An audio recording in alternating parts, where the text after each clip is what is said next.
Вечно какие-то обезьянки сплошные. Внедрил 9 человек. Мгм.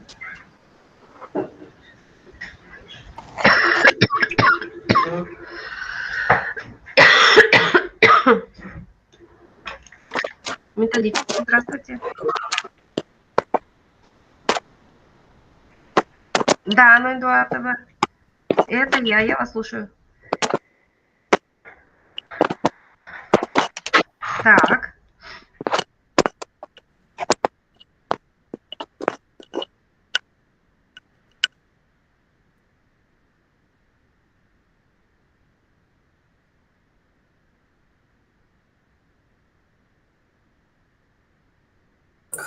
Все, это то, что у вас будет видно картинка. Вот так вот будет видно. Микрофон включен. В принципе, все, можно начинать. Если что, переключу демонстрацию. Прошу. Здравствуйте, уважаемые коллеги! Сегодня у нас очередная встреча по программе «Библия Экспресс. Знания с доставкой на дом». И вашему вниманию будут представлены художественные произведения современных российских авторов, начинающих и хорошо уже нам известных. Я бы хотела еще сразу обратиться к вам с просьбой, чтобы ближе к завершению нашей встречи у вас, когда сформируется определенное мнение, вы оставили отзыв о нашей сегодняшней встрече. Буду весьма очень благодарна и признательна.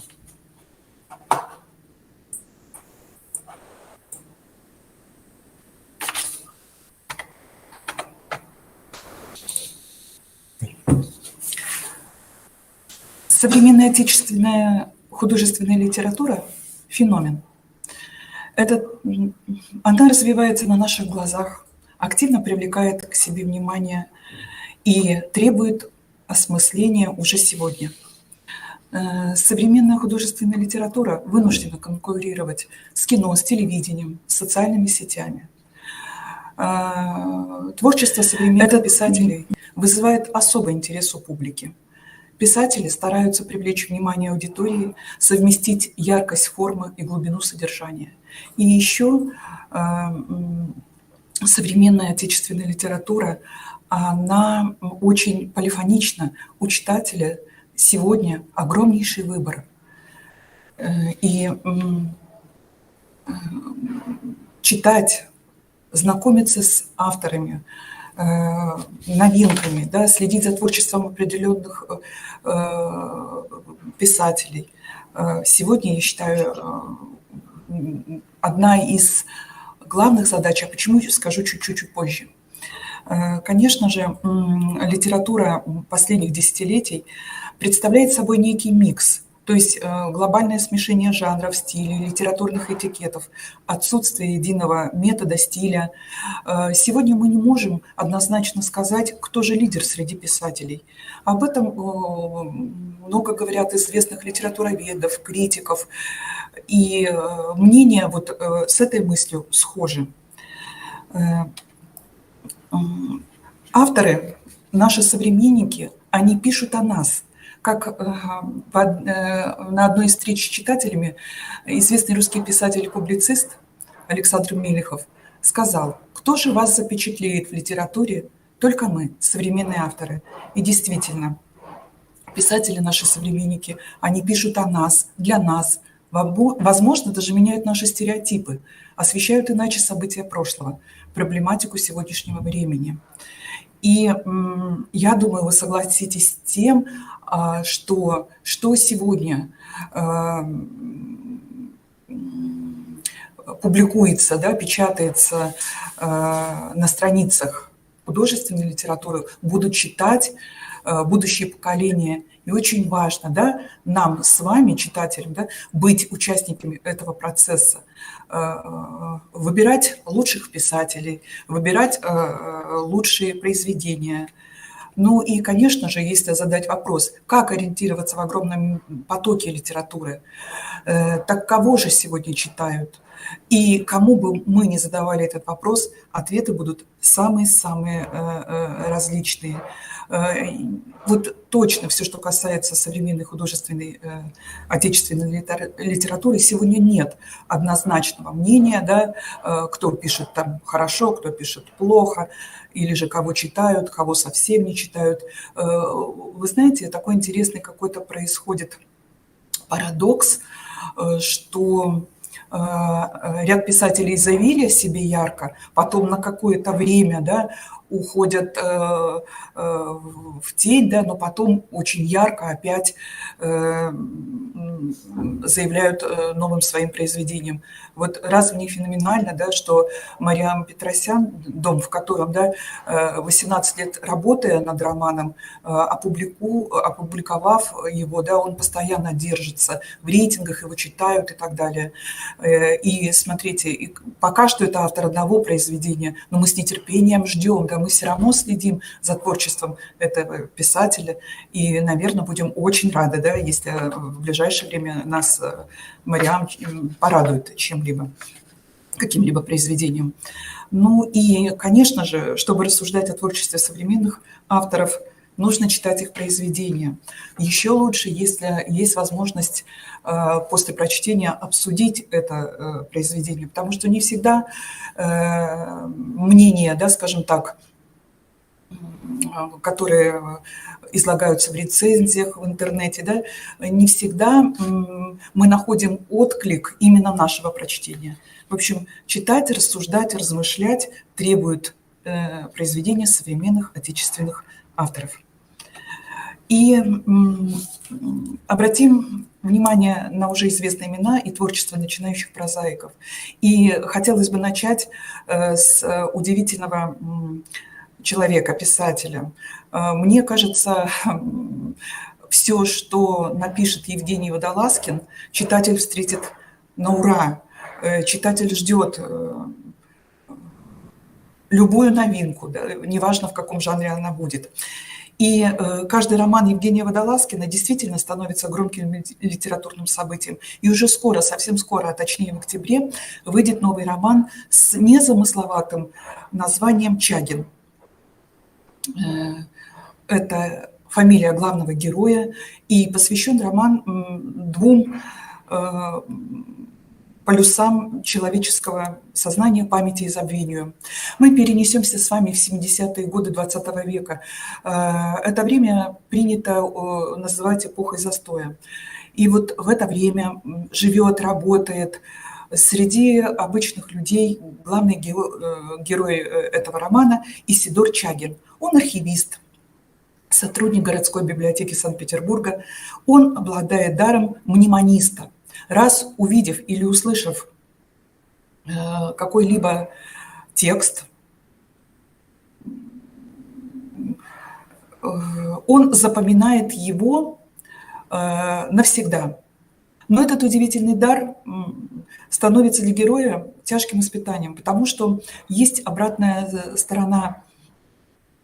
И вот когда человек лишен простой человеческой радости, да, он не способен ничего забывать. И вот в различных ситуациях будут показаны моменты, как не просто жить человеку, обладающему таким даром. Хотя в литературе наоборот немало поднимается такая проблема, как что делать, да, как не просто жить человеку, у которого короткая память, и который забывают все очень быстро и не помнят, да, это глобальная проблема всего мира. А вот Водолазкин опять очень интересно, да, привлекает внимание, да, вот на такую тему, неизбитую в литературе, по-моему, еще никем вот так подробно не представленную. И я думаю, что этот роман, как и все предыдущие, найдет своего читателя, и мы будем его с удовольствием читать, думать, рассуждать, обсуждать. Если же вы еще не открыли для себя Водолазкина как драматурга, то обязательно обратите внимание на его пьесы. Вот если у писателей есть много разных инструментов для выражения собственных идей и мыслей, то у драматурга всего один – это речь героев. И вот, возможно, кто-то скажет, что не очень легко читать пьесы, но здесь всегда может выручить сейчас, в данный момент, аудиокнига. Это вы все равно, что вы послушаете небольшой мини-спектакль. Очень интересно, и вот именно эти 4 пьесы. Первая пьеса «Сестра четырех», она и дала название всему сборнику, написана в духе театра абсурда. Здесь описывается время пандемии, когда вдруг в больничной палате оказываются запертые в одном пространстве пациенты, и они вынуждены жить по определенному ритму, ничего не могут решать, выбирать, и сталкиваются с тем, что им придется о себе узнать правду, которую, наверное, не всегда приятно бы и хотелось бы узнать. Далее вот совершенно, они все 4 эти пьесы абсолютно разные, и хотелось бы обратить на сатирико-философскую пьесу «Пародист». Она уже происходит в наше время, действие разворачивается в наши дни. По дороге в город погибает известный петербургский пародист. И почему-то так складывается, что только спустя 3 года начинается расследование этого происшествия. И в процессе мы узнаем о личной семейной драме, о том, что пародист, который несет большой заряд позитива, выступая на публике, человек, который умеет перевоплощаться, который может проживать в минуты своего перевоплощения совершенно различные персонажи и так далее, оказывается глубоко, можно сказать, несчастным человеком. И вот звучит такая мысль, что, может быть, профессия пародиста не такая и безопасная. Появляются какие-то люди, раскрываются разные интриги, которые были за спиной этого человека. Рекомендую, почитайте. И от Водолазкина всегда вот очень правильная основная мысль исходит. Рекомендую. Дальше трагикофарс. Это в этой пьесе, которая называется «Музей», мы перенесемся в начало 20 века. Это будет описываться 1934 год, убийство партийного лидера Сергея Кирова. И по мнению большинства историков, именно это убийство положило начало большому террору. И когда-то Сталин и Киров были лучшими друзьями. И что же произошло? Несколько таких мыслей интересных для читателя выдает Водолазкин. Подумайте, я думаю, вы согласитесь с мнением автора. И «Микрополь». Вот это ироничная пьеса, но описывается античность, но очень-очень ярко узнается наша современность. В небольшом городке Микрополе грядут выборы нового мэра. И предвыборная кампания – это как раз тот шанс что-то порешать для себя, единственная возможность изменить ту или иную ситуацию в свою пользу. И вот здесь обманутые дольщики выходят с плакатами, обращаются к будущему мэру, они требуют справедливости, они хотят для Микрополя честное руководство. И, конечно же, главный кандидат Ипполит на пост мэра обещает все, и звучит даже немножко абсурдно. Беспечным опеку, бездомным дома, бессовестным совесть. А вот каким будет Ипполит, как только получит вожделенную власть, вот такие мысли, они сегодня вот очень актуальны, очень освещается наша действительность. Далее, Вот об этом романе можно говорить бесконечно, с разных сторон. Пересказать очень сложно, но когда вот его прочитаешь, все выстраивается, и ты абсолютно понимаешь, о чем. Ударение в этом слове «оккультрегер» можно поставить на любой слог. Это не влияет никакой роли. Название некий каламбур, которое придумала главная героиня Прасковья. Она оккультрегер, и так она будет называть местных ведьм, отчасти муз, которые поддерживают жизнь в городе, сохраняют тепло в остывших городах и служат связующим звеном между людьми, херувимами, демонами, ангелами. И ей 200 лет, но выглядит она как молодая 25-летняя девушка. Вот. Она обладает такой способностью менять внешность, погибая, оживать. И действия, которые описываются в романе, происходят в 2019 году в небольшом городке. Наверное, описание города можно в описании города узнать любой наш российский провинциальный городок. Эта книга, если вот о чем-то, о современности, сложной, пугающей, недоступной пониманию. И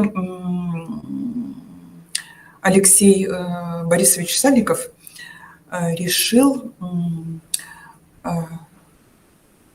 описать систему мироустройства, соединив реальность и вымысел. Роман очень динамичен, в нем очень много юмора, в нем соединяется и детектив, и мелодрама, и триллер. Очень много в романе противоречий. Вот какие у нас ассоциации? Если ангелы – это добро, демоны – зло. Здесь ангелы не добро, демоны не зло. Херувимы очень, скажем так, ругаются, выражаются как раз такими фразами, которые не всегда любят наши читатели. Но это настолько выступает и к месту, и безобидно, и без этого бы, наверное, роман, вот роль херувимов как раз для того, чтобы внести некий такой отголосок, да, всему происходящему придать. То есть честно, смело, откровенно эти существа могут себе позволить высказываться. И вот эта фантастическая система мироустройства, она задает очень много вопросов сегодняшнему читателю. Можно ли встретить ангела на земле? Возможно ли известный блогер, простой ли это человек, не наделен ли ваш сосед, да, успешно ведущий блог какими-то сверхвозможностями и способностями? Вот пересказать как бы вот невозможно, да, вот сюжет, потому что он состоит из разных очень небольших таких историй, взаимосвязанных между собой в одну сюжетную линию, очень много подтекстов. Здесь автор постоянно делает ссылки на хорошо нам известные сериалы, на хорошо известные песни, книги, фильмы. Здесь очень много известных имен. Юрий Висбор, Шерлок Холмс, Николай Лесков, даже Павка Корчагин. Вплетаются в текст хорошо знакомые нам тексты. И здесь, когда читаешь, автор как будто тебе задает загадку, ты раз и отгадал. Он как будто тебя спрашивает о чем-то, ты раз и нашел эту цитату. И вот такой парадокс, когда ты читаешь, читается очень легко, и когда доходишь до последних страниц, тебе хочется, чтобы эта история имела дальнейшее продолжение. И кому порекомендовать читать эту книгу? Конечно же, всем, кто следит за литературным процессом сегодня, и всем тем, кто следит за творчеством Алексея Сальникова. Поэтому настоятельно рекомендовать невозможно, но прочитать вам советую. Мир фантастики, реальности настолько граничит, что все узнаваемое, и вы поймете, о чем эта книга, каждый, наверное, по-своему для себя. Далее роман, который основан на реальных событиях.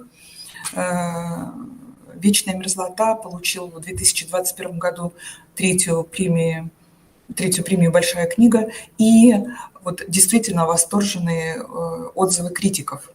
Над этим романом Виктор Ремезов работал 7 лет, изучал огромное количество исторических свидетельств, материалов общества «Мемориал», читал мемуары. И истории, рассказанные в этом романе, они основаны на реальных дневниках, документах, и у большинства из героев есть прототипы. С некоторыми Ремезов успел пообщаться лично. И что, когда читаешь, ну, во-первых, вы знаете, эта книга не отпускает. Если сравнивать с «Обителью» Захара Прилепина, это вот о том же, но совершенно иначе рассказано, да? Действие в романе происходит охватывает 49-й год по 53-й, это 20 век, опять описываются, да, тяжелые времена репрессий, ГУЛАГа, и в глухом заброшенном сибирском поселке Ермакова, да, по указу Сталина в один день разворачивается гигантская, и как неоднократно потом в романе подчеркнет автор, бессмысленная стройка силами заключенных по полярному кругу, по тайге, по болотам. Предстоит положить железную дорогу в 1500 километров, соединив Енисей и Северный Урал. И основная тема, вот как непросто выжить в этих условиях, тоталитарная система и человеческие судьбы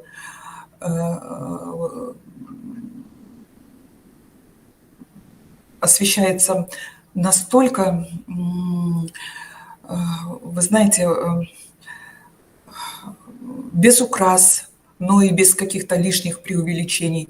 Несколько семей, несколько сюжетных линий, несколько очень важных решений, стойкость характеров героев. Не хочется рассказывать сюжет, да, чтобы было интересно читать.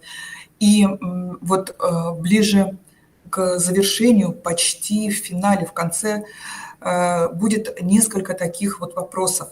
Зачем все эти зимники по тайге и болотам, 1000 тонн гравия и песка? Зачем 80 тонн рельсов на километр непонятно куда ведущего пути? Почти 40 000 человек, не глупых, полезных для своей страны, вертятся, как мартышки, в гигантском заполярном зоопарке по воле одного человека. Здесь будут сталкиваться мнения, кто отстаивает эту систему, что действительно должна быть железная рука, иначе ничего не получится. Те, кто наоборот не боится противостоять этой системе, за что и страдает, оказываясь среди ссыльных. И вот не случайно «Вечная мерзлота», она вот буквально, да, со середины этого произведения вы начнете задуматься. Вот «Вечная мерзлота», «Вечная мерзлота». А вот может ли что вообще растопить вот эту мерзлоту? Оттепель неизвестно, да, не растопила. Растопила ли там перестройка? Вот. И действительно, покрывшись вот тоннами льда этой вечной мерзлоты, как будто мы до сегодняшнего дня никак не можем вот позволить себе оттаять, отказаться от каких-то неправильных, да, вот, понятий, от жестокости, от бесправия. И вот финал книги, он заставляет об этом действительно задуматься, и такое желание рекомендовать эту книгу, читать и это еще одна очень яркая такая вот история, да, среди тех произведений, которые мы уже знаем, посвященные этой теме. Далее. «Одинокий пишущий человек». Эту книгу всегда можно рекомендовать для почитателей творчества Дины Рубиной. Ну, во-первых, именно из этого произведения мы узнаем, да, все-все-все о самой писательнице, о том, что такое писательский труд. Это хорошее пособие для тех, кто хочет написать автобиографию свою, например. Вот. Автор позволяет заглянуть в свою мастерскую, а это действительно очень интересно.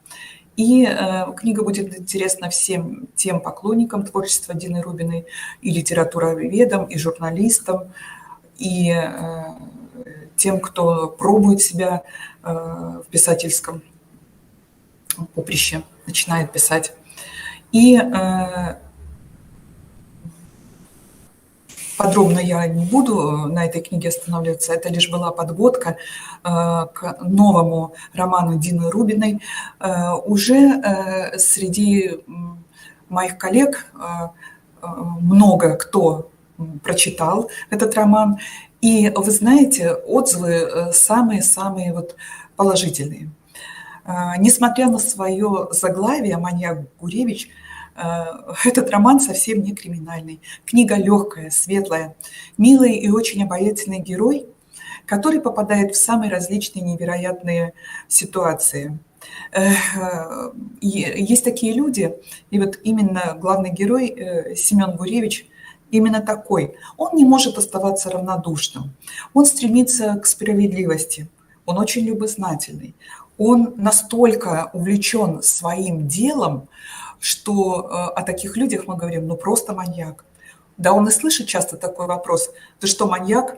На самом деле, да, Семен Гуревич, он как раз и лечит маниакальной зависимости своих пациентов. Как только вы будете дочитывать этот роман, у вас, я думаю, непременно возникнет такое ощущение, как будто вы посмотрели яркий, очень насыщенный художественный фильм. Первая половина книги – это детство Семена и молодость. И вот уже тогда, если читать внимательно, да, там будет такая, вот почему автор назвала так свой роман уже с молодости, за что бы он ни брался, это было действительно чуть ли не маниакальное увлечение чем-либо. Так, в юности полюбив Пушкина, любовь к этому автору он сохранит на протяжении всей жизни. Вот. И что еще? Вторая половина этого романа, это, знаете, поднимается тема, как не просто встать на ноги после того, как ты переехал на постоянное место жительства, в другое место. Это не Россия, это наоборот, из России уезжает эта семья в Израиль. И вы знаете, выжили, многого добились благодаря тем людям, которые окружали Семена Гуревича. И вот еще на что хотелось бы очень обратить внимание. Вот если читать у Дины Рубиной все, да, вот делаешь какой вывод? Во-первых, она именно читателю открыла огромный мир музыки. Возьмите русскую канарейку, да, огромный мир живописи. И вот этот роман, да, опять некое открытие, но уже что, медицинских, да, каких-то историй, интересных баек. И, в общем, всегда после чтения произведений Дины Рубиной ты остаешься с каким-то открытием для себя. Ну и Семен Маркович очень яркий такой персонаж, в чем-то чудаковат, но запоминается читателю. Очень светлые такие впечатления производит это произведение. Так что можно рекомендовать своим читателям данное произведение. Далее. Сейчас об этом романе много говорят. После приезда удивительных авторов Майи Кучерской и Анны Матвеевой к нам в республику и возможность с ними пообщаться. Интерес, я думаю, еще и этим обусловлен сейчас, потому что действительно читают. Многие из знакомых как раз вот именно в данный момент и читают это произведение, и будет возможность обсудить. Сразу можно сказать следующее, даже утвердить, что, прочитав этот роман, вы обязательно отметите, какая большая работа проделана автором и насколько у нее все интересно получилось. И, скорее всего, подтвердите, что это действительно фундаментальный труд. Во-первых, личный дневник бабушки, которая, будучи 9-летней девочкой, она начала вести в конце XIX века, вела на протяжении всей жизни до 1965 года, пока ее не стало.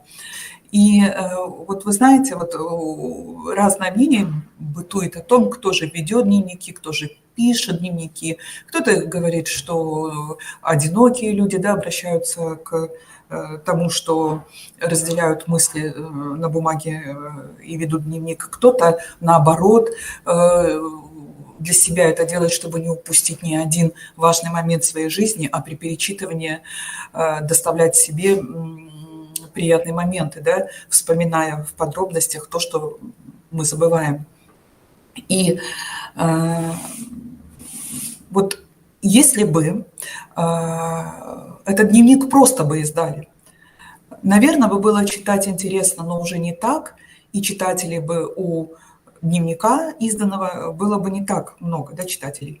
А вот дневник, положенный в основу художественного произведения, это уже совершенно иное чтение. Роман очень как бы не просто так устроен.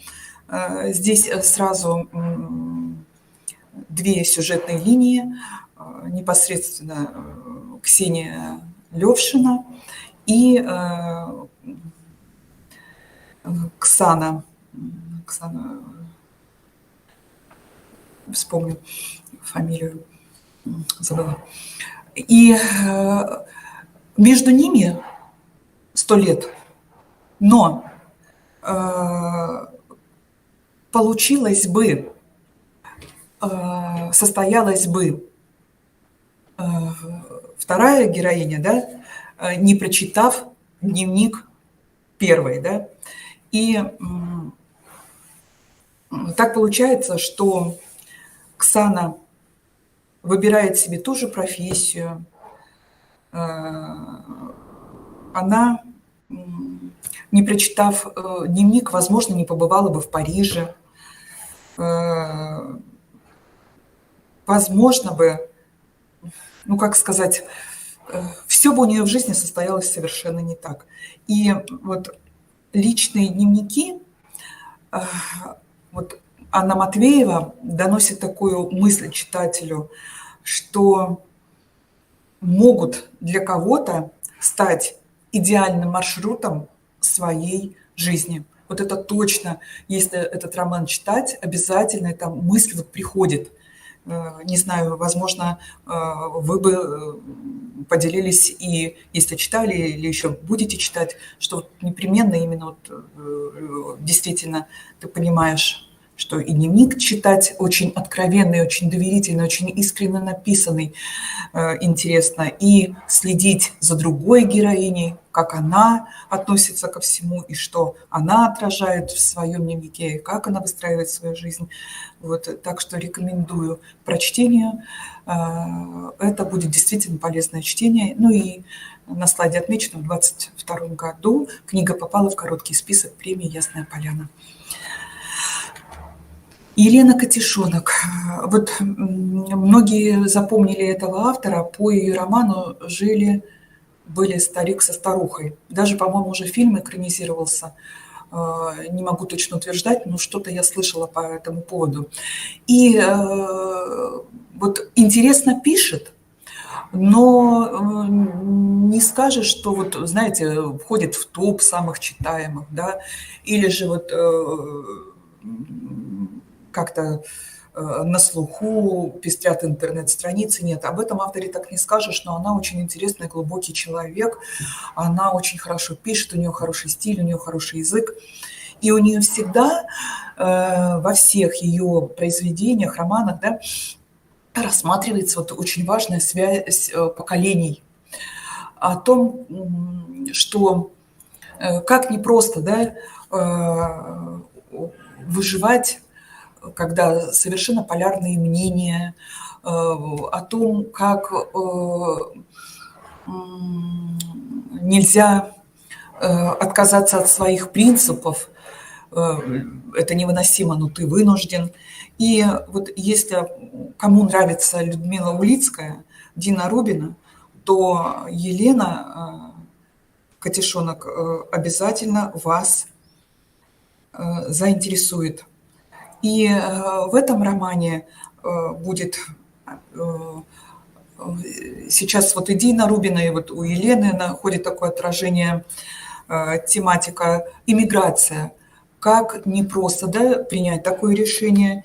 И как раз вот в начале нового века семья получает разрешение, принимает решение, получает разрешение переехать в город, Новый Свет, Новый век. И вот вроде бы должны наступить какие-то перемены в жизни людей. И они переезжают, мать с сыном, они переезжают на постоянное место жительства и сталкиваются не с той картиной, о которой они мечтали. Получается так, что и родственники есть, но они себя по-прежнему, переехав, чувствуют одиноко. И каждый вот находится в неком таком состоянии одиночества, погружен в работу, погружен в свои проблемы. И главный герой Ян Багарат в новой стране, вот вы знаете, несколько раз звучит такая мысль: я хочу найти себя, не потеряв себя, я боюсь потерять себя, я ищу себя. И вот как бы рефреном звучит вот эта мысль.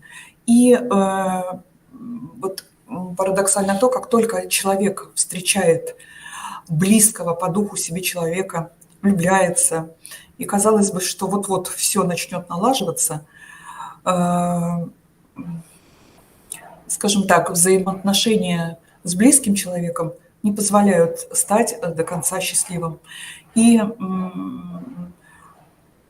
здесь говорится о том, как порою сокрушительная такая сила материнской любви во многом состоявшегося человека, взрослого, да, не отпускает и не дает возможности прожить по-своему свою жизнь. Очень деликатно, очень тактично об этом говорится. И вот обратите внимание на название «Джек, который построил дом». Есть дом, который построил Джек, да, и вот здесь больше не на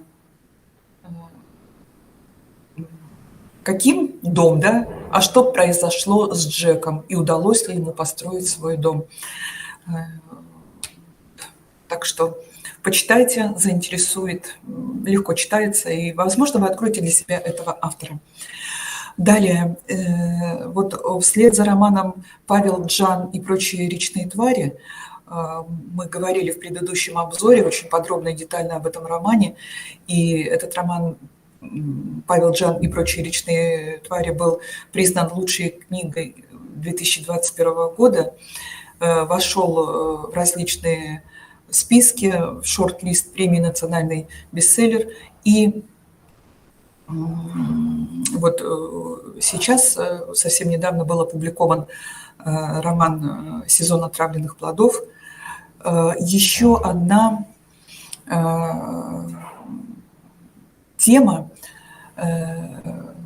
Вера Богданова, она вообще не боится говорить о травмах, о самых различных, которые человек переживает, живет с ними непросто, хранит в себе это, да, и как с этим непросто жить. Здесь трое друзей: Евгения, Дарья и Илья. Про каждого из них мы узнаем определенную историю. Каждому из них давались определенные установки. Так, Женечка, например, должна быть всегда хорошей, выучиться на переводчика, выйти замуж, родить детей. Это вот когда ты слышишь постоянно, ты понимаешь, что какое-то время, да, через какое-то время ты не оправдал надежды, и вроде бы твоя жизнь начинает как-то вот совсем-совсем не складываться, разрушаться, когда тебе уже там около 30, а ты нигде не состоялся, да, да еще и проблемы там, допустим, социального характера, вот, непонятные отношения с чувствами.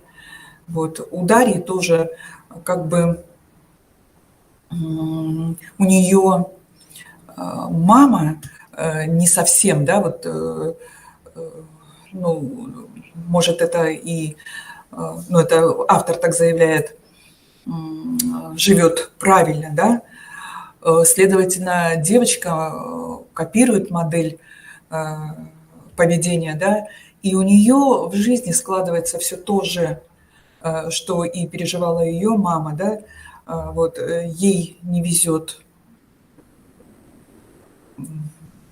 в личной жизни, не складывается в работе, да, и, в общем,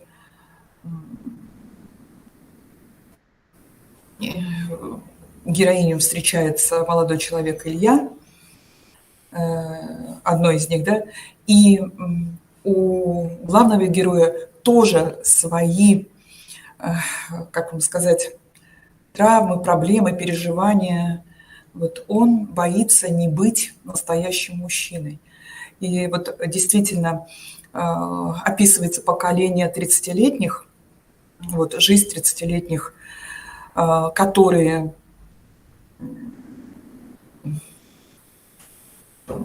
живут на стыке каких-то вот переходных моментов, отчасти воспитывают себя сами, и вот герои как будто боятся жить, и что это им мешает жить по-настоящему. Вот об этом, обо всем, да, почему так происходит, пишет Вера Богданова. Она очень интересный автор. Я думаю, что это второй ее роман, но будем с удовольствием следить за ее творчеством и читать. Вот. Здесь, вот когда читаешь, ты точно понимаешь, что одно поколение отличается от другого, почему так происходит, что оказывает на это влияние, как детям хочется оправдывать ожидания своих родителей. И очень так звучит вопрос, а всегда ли, очень корректно об этом и тактично заявляет автор, родители оправдывают, да, ожидания своих детей. Очень-очень все так тактично подается читателю.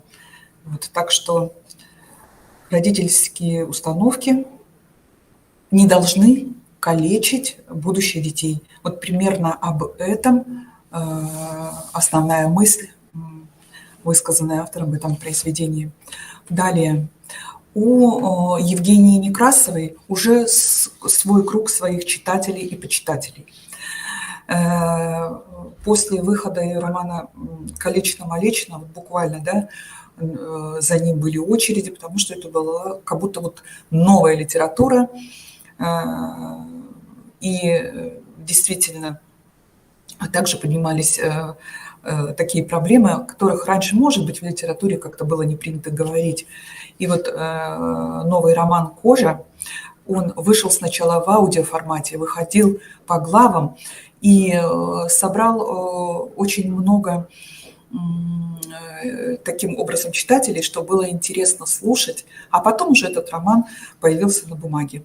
Во-первых, это абсолютно неожиданная история. Скорее всего, здесь параллельно рассказываются даже так две самостоятельные истории, они перекликаются, очень интересно, очень все понятно, хорошие вступления, хорошие эпиграфы к роману со смыслом.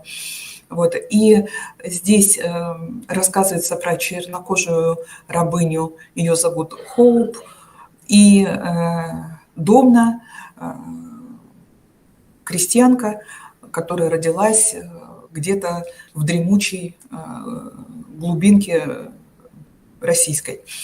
Они живут совершенно не похожими в одном жизнями, но до более похожими в другом, несвободными жизнями.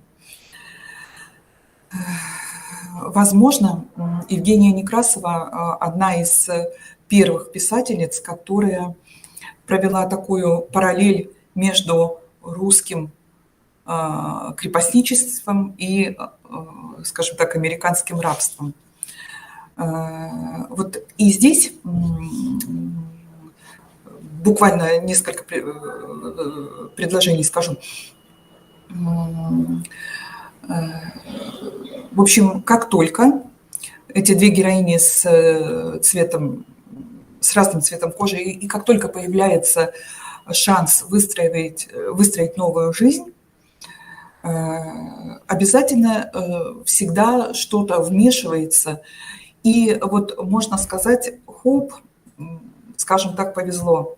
Она успевает, и это действительно реальный исторический факт, попасть на корабль, который плывет в Россию. Это был реальный исторический факт, указ царя, который обещал любому свободному темнокожему человеку свободу, как только он вступит на русскую землю. И так Хоуп попадает в дикую страну, борется с холодом и путешествует. И так они встречаются с Домной. И тут они решили поменяться кожей. Очень интересно читать. Наверное, вот это всегда, да,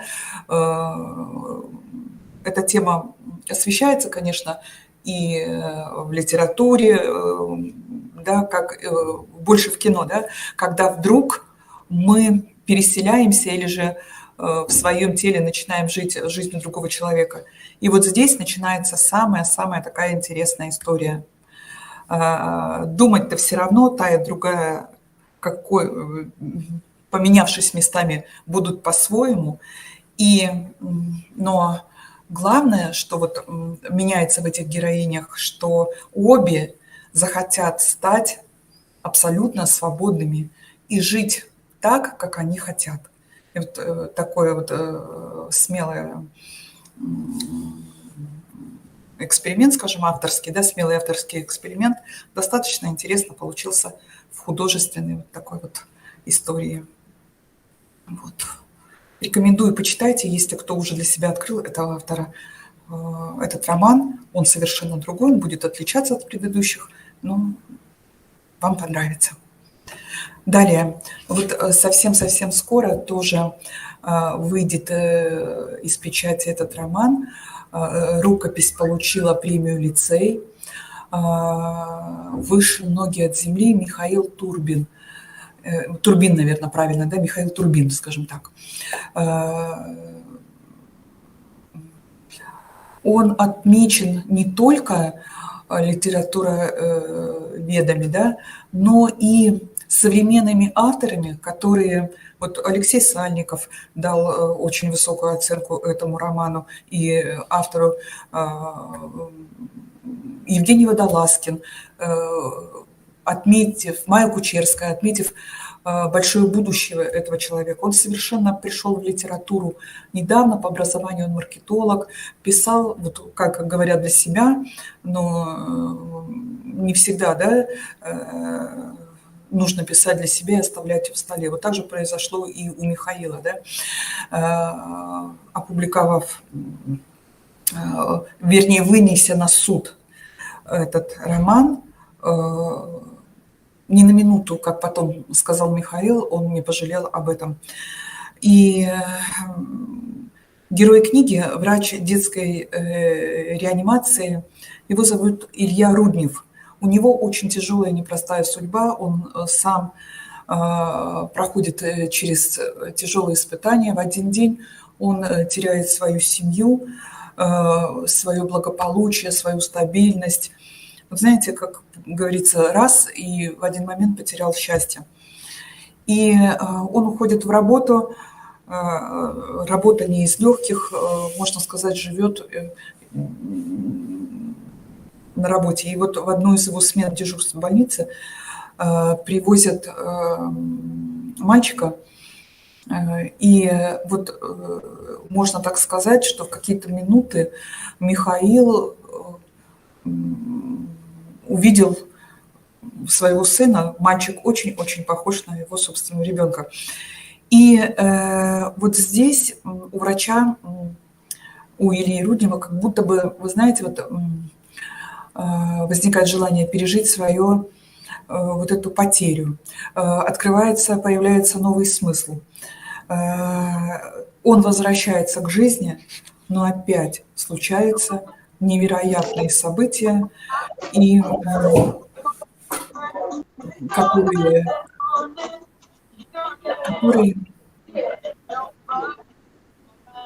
переворачивают с ног на голову жизнь вот этого врача.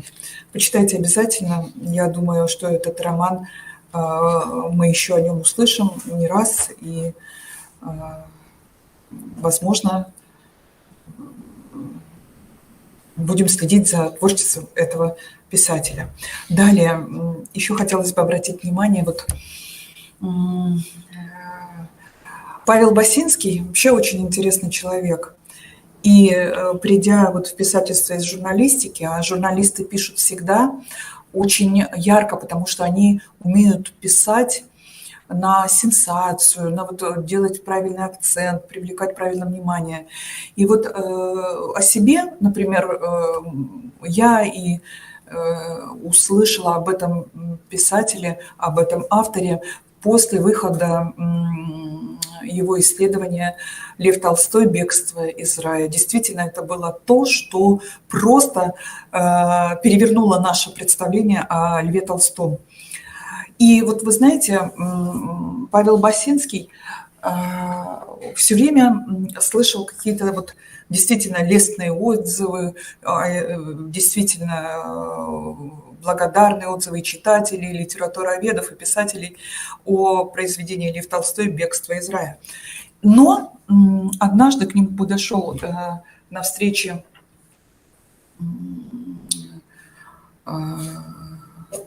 человек и спросил: вы очень много рассказали как о человеке, о Толстом, но ничего не рассказали о Толстом, как действительно о писателе, о его творчестве.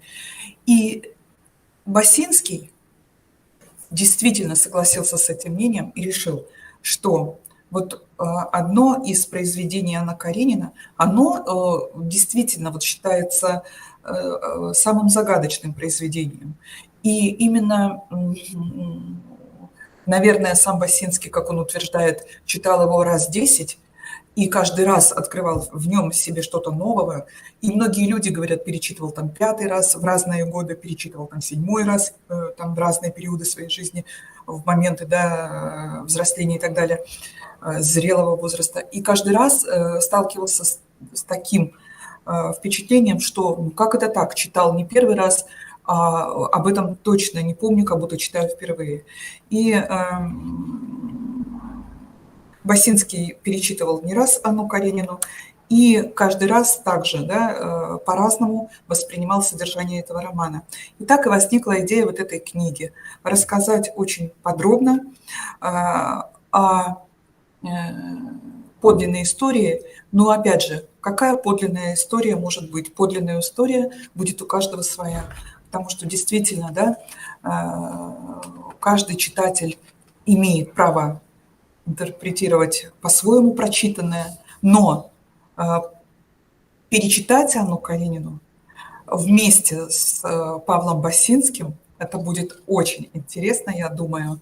Да, и те факты, которые излагает в своей книге «Подлинная история Анны Карениной», вас тоже не оставят, вот как сказать, безучастным, равнодушным.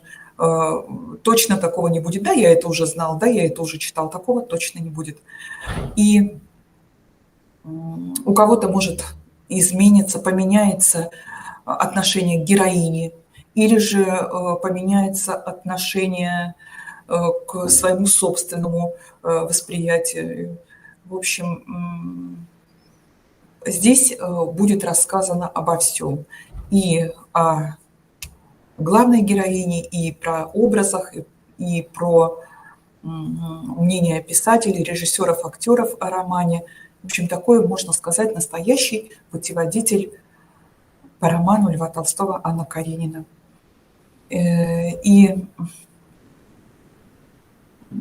А возможно, кто не читал этот роман, да, Анна Каренина, может, именно книга Павла Басинского поможет это сделать вместе и очень интересно.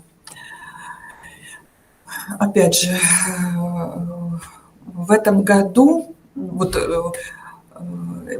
когда составляешь обзор, конечно же, он очень относительно, да, кто-то, может, хотел бы услышать совсем о других именах, да, и вот в этом году, почему включила в обзор ближе к завершению произведения Виктора Олеговича Пелевина «Трансгуманизм».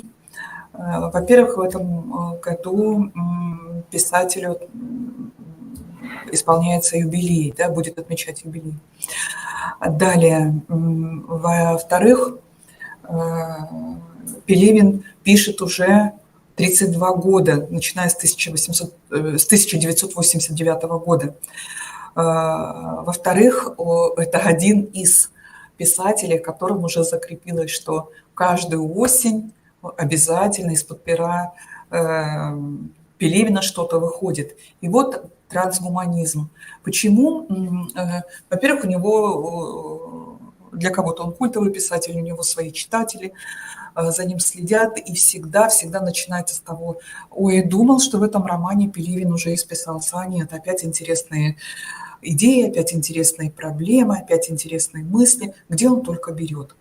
И вот как раз в этом романе говорится о том, что еще какие-то 300 лет, и люди смогут себе обрести бессмертие. И позволит им быть бессмертными наша виртуальная реальность. Но это будет не всем дозволено, а лишь только тем, да, банкирам, высшим состоятельным там, людям из власти, да, у кого есть достаточные средства и возможности поместить, отделить от себя и поместить в некие специальные банки свой мозг на хранение, за которыми будут ухаживать люди низшего сословия, да, там, обслуживающий, так скажем, персонал, а мозг будет жить, и таким образом человек будет жить вечно.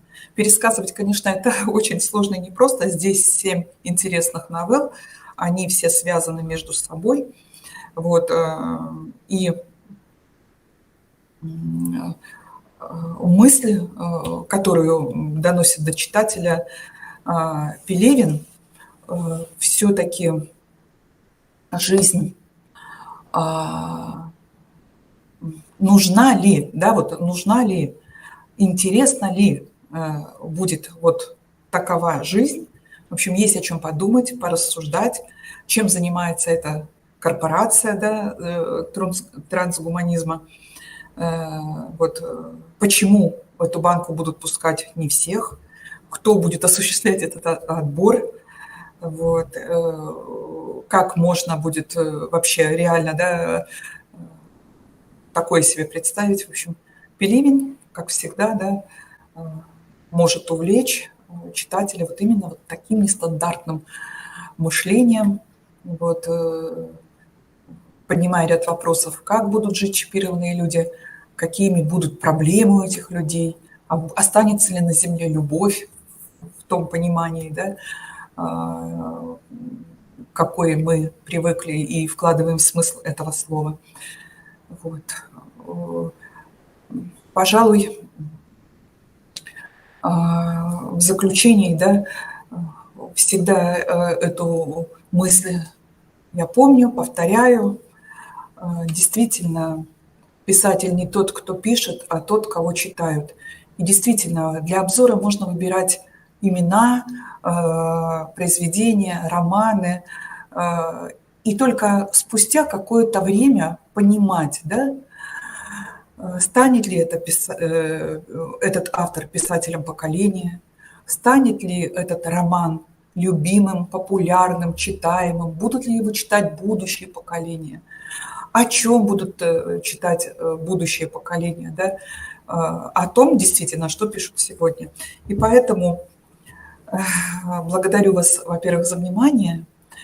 Хочется какой-то обратной связи, если что, можно всегда написать по электронной почте, задать вопрос, потому что очень часто в заключении обзоров спрашивают об актуальности того или иного автора. А в обзорах звучит всегда ведь разные имена, и кто-то повторяется, а кто-то нет. Поэтому читайте, размышляйте, советуйте коллегам, читателям, друзьям, копите вопросы, вот, потому что на таких встречах, когда, неважно, клуб любителей чтения, литературный обзор, просто встреча в библиотеке с библиотекарем, у вас всегда есть возможность задать этот вопрос, обсудить этот вопрос, да, чтобы лучше понять автора, произведение и так далее, и так далее. Вот. Спасибо вам за внимание. Надеюсь, что представленная информация будет вам полезной в дальнейшей вашей работе. Спасибо.